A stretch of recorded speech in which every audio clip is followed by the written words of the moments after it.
Sinyal Capres Pilihan Jokowi 2024 ditulis oleh Anto Cahaya dari siwo.com. Pidato Jokowi beberapa waktu yang lalu saat memperingati Hari Sumpah Pemuda mematik tanya juga analisa banyak pengamat. Berbagai tanggapan pun datang dari kalangan partai politik. Lantas dihubungkan dengan suksesi dan kepemimpinan Indonesia di masa yang akan datang.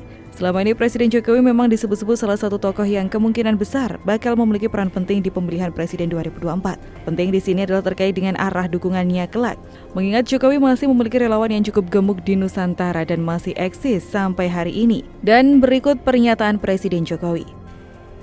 Dalam dunia yang penuh disrupsi, waktunya kaum muda menjadi pemimpin untuk memenangkan kompetisi. Pemimpin yang menguasai teknologi, bukan dikuasai teknologi. Pemimpin yang berani mengambil inisiatif, tetapi tetap harus humanis. Pemimpin yang mau terus belajar kepada siapa saja, tentang apa saja, dan yang terlebih penting, pemimpin yang siap berkontribusi untuk kemajuan Indonesia.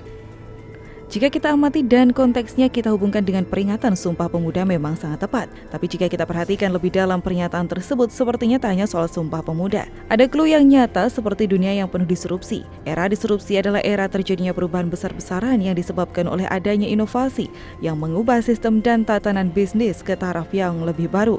Dari penggalan kalimat tersebut saja sudah dapat kita tebak arahnya, terlebih kalimat lanjutan Presiden yang menginginkan kaum muda yang menjadi pemimpin, bahkan sebelumnya dipertegas sudah waktunya anak muda yang jadi pemimpin. Harapannya yang muda sudah barang tentu kuasai teknologi, bukan sebaliknya dikuasai teknologi. Jadi kita bebas mempersepsikan pidato Presiden tersebut. Akan tetapi konteksnya jelas, Presiden Jokowi mau pemimpin yang muda. Kalau apakah itu terkait juga dengan 2024? Kalau saya pribadi mengatakan iya. Dasarnya begini, coba perhatikan saja berapa banyak bahkan seringkali Presiden Jokowi selama menjabat jadi orang nomor 1 di negeri ini berupaya bahkan memberi ruang kepada anak muda. Clue yang paling nyata adalah menempatkan seorang Nadiem Makarim menjadi Mendikbud. Kita pasti tahu latar belakang seorang Nadiem dan usianya relatif masih muda sekali. Sampai-sampai ia harus disapa Mas Menteri oleh siapa saja, bahkan para guru dan rektor. Mengapa pendidikan diberikan ke anak muda? Karena ini adalah salah satu kuncinya agar Nadiem dapat membangun roh kekinian kepada dunia pendidikan, agar kelak anak-anak ini siap menghadapi disrupsi itu sendiri. Kerangka dan pemikiran Nadiem dibutuhkan. Sayangnya pandemi menghajar nyaris 2 tahun ini, maka tak heran ada istilah lost generation. Tapi tak ada istilah terlambat. Di banyak kesempatan terlebih sebelum pandemi, Presiden Jokowi selalu tampil stylish dengan kegiatannya yang di luar pakem kepresidenan yang selama ini sebelum era Jokowi kita pahami monoton dan seremonial sekali. Dulu kita melihat presiden yang serba kaku dan sangat protokoler. Semestinya sudah dimulai era SBY saat internet dan smartphone mulai marak. Tapi sayangnya era itu tak menangkap perubahan yang ada. Saat digitalisasi mulai merebak, mungkin tidak peka si presiden kita SBY. Nah, rata-rata bursa capres yang muncul didominasi tergolong muda meski bukan anak muda. Ada Ganjar Pranowo, Anies Baswedan, Ridwan Kamil, Sandiaga Uno, Puan Maharani, Risma, Erick Thohir, dan AHY. Sedang kategori tua ada Prabowo Subianto dan Mahfud MD. Kan terbesar dari golongan tua sudah barang tentu Prabowo Subianto. Lantas bagaimana dengan Erlangga Hartarto? Tokoh satu ini tergolong di antara keduanya, tapi cenderung dianggap masih produktif atau muda untuk ukuran seorang pejabat dengan usia 59 tahun. Sementara itu golongan muda di atas yang terlihat aktif menggunakan sosial media untuk berkomunikasi dan menyampaikan gagasan, terobosan dan ide ada Ganjar, Emil, Anies, dan Sandi. Hanya saja Ganjar terlihat paling aktif dibandingkan tokoh yang lainnya. Poin pentingnya jika membaca pernyataan Presiden Jokowi adalah kepemimpinan anak muda dibutuhkan di era teknologi dan tentunya yang melek teknologi, sebab perubahan sangat cepat terjadi. Hal ini sejalan dengan pidato Presiden Jokowi di banyak kesempatan terkait industri 4.0. Dan contoh yang paling nyata adalah Gibran Rakabuming Raka, wali kota Solo, yang gebrakannya terlihat mengarah ke digitalisasi. Anak muda seperti Gibran ini yang dapat dicontoh dan itulah yang diinginkan oleh Presiden Jokowi. Seorang pemimpin muda yang tanggap akan perubahan zaman, cenderung cair dan asik tanpa mengurangi sisi kesakralannya sebagai pemimpin daerah. Apakah seorang Gibran Rakabuming Raka dalam 2,5 tahun ke depan tiba-tiba muncul dan menjelma menjadi sosok yang diperhitungkan di 2024? Wallahu a'lam bishawab.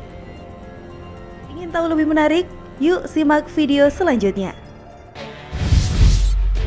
Gebrakan dan kecilian titisan Jokowi bikin warga Solo makin kesemsem, ditulis oleh Anto Cahaya dari siwo.com. Rasanya sudah tak terhitung banyaknya gebrakan Gibran Rakabuming Raka Wali Kota Solo dalam mengemban tugas. Sejak dilantik pada bulan Februari 2021 bersama Wakil Wali Kota Teguh Prakosa langsung tancap gas. Gibran pun kemudian identik dengan seorang pejabat yang ogah berdiam diri di belakang meja Balai Kota.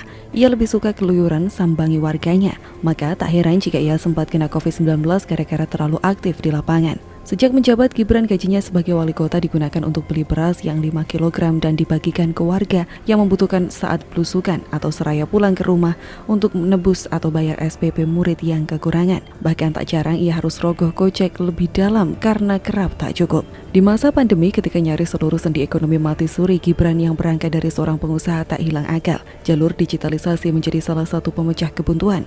Selain terus mendorong vaksinasi di seluruh wilayah Solo Raya dengan cara yang cukup unik dan sistem jemput bola.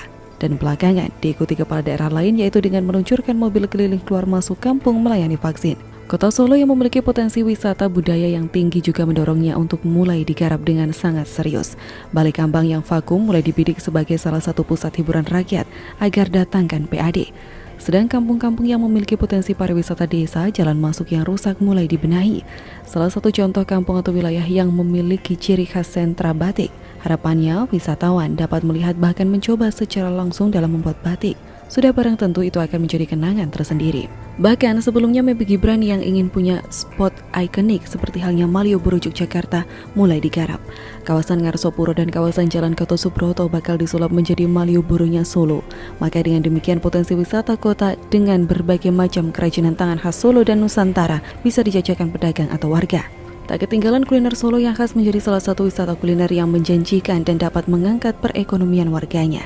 Sementara itu, pasar-pasar tradisional yang berjumlah 44 pasar dipaksa oleh Gibran dikenalkan pembayaran non-tunai atau mulai masuk digitalisasi. Jadi kita akan melihat para mbok pedagang di pasar yang pegang gadget dengan cekatan dan lihai, cek saldo di akun mereka masing-masing tanpa ribet cari kembalian. Gibran termasuk pemimpin yang jeli dari sektor olahraga, terutama sepak bola. Ia terlihat sangat concern. Stadion Manahan yang bertaraf internasional benar-benar dimanfaatkan. Melalui Persis Solo, ia naikkan level dirinya ke pentas nasional. Ia bersama Kaisang adiknya sebagai pemilik klub membesarkan Persis. Terbukti sejak bergulirnya Liga 2 Persis sampai saat ini belum terkalahkan. Dan pemuncak klasemen di grup C bersama 4 klub lainnya diantaranya milik Atta Halilintar PS Pati. Tak banyak kepala daerah yang jeli melihat peluang dari sektor sepak bola. Kebanyakan cuek bebek dan abai sibuk langgengkan kekuasaan dengan cara merangkul ormas-ormas lokal yang tak mutu dan tak membawa manfaat pada masyarakat sekitar di Indonesia dan secara umum. Gibran begitu cerdas ke depan manusia tak lagi dapat dipengaruhi oleh bilangan kelompok saja yang kerap jadi benalu, tapi juga melihat figur. Apa yang sudah dipersembahkan sang figur tersebut untuk kemaslahatan umat. Ini tak ubahnya karakter sosok Jokowi yang sebelum jadi presiden. Sementara itu, Gibran juga memanfaatkan ceruk UMKM di Solo yang menaikkan level mereka ke ranah global dengan cara membangun kampus UMKM dan bekerja sama dengan marketplace dan bangun kantor e-commerce. Dari sektor ini banyak timbulkan multi efek yang keren. UMKM di kota Solo dan sekitarnya tumbuh percaya diri karena dibantu pemasarannya. Dengan demikian ekonomi terangkat. Para UMKM sudah tak pusing secara sistem karena Pemkot Solo sudah urusi semuanya. Selain dapat membantu 10.000 UMKM di kota Solo, ternyata kehadiran kampus dan e-commerce tersebut juga mampu serap tenaga kerja baru hingga 2.000 orang. Kejelian Gibran Rakabuming juga sasar yang sedang marak jadi pemberitaan nasional yang juga menimpa warganya, yaitu terkait dengan korban pinjol ilegal. Gibran dengan sigap mencantumkan nomor yang dapat dihubungi oleh warganya untuk dibantu. Ia bekerja sama dengan pihak kepolisian. Gebrakan-gebrakan yang sederhana tapi membuat warga Solo makin kesemsem dibuatnya. Seolah pemerintah benar-benar hadir di tengah mereka. Jadi rasanya tak berlebihan jika kemudian pikiran kita kemudian melayang pada sosok Agus putra SBY yang ngebet jadi presiden. So, apa yang ada di benak Anda?